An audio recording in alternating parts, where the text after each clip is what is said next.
Hello friends, this is Doug. Welcome to Third Style Garage. This is an update on Hendrick. It is August in the summer. We're heading into Labor Day weekend.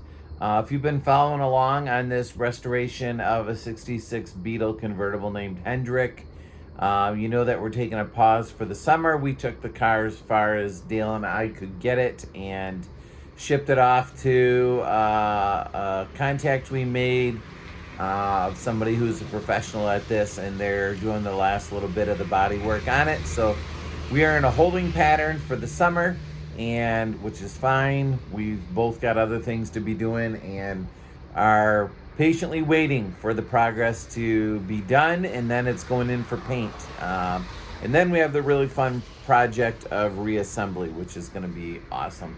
We did get some picture updates, so I'm going to put them together in a slideshow for you so you can kind of see what Tim is working on. And then hopefully this fall we'll get to share with you progress of it going off to the body shop. So enjoy the pictures. Hope you're having a great summer. Thanks for following along. We'll talk to you soon. Bye.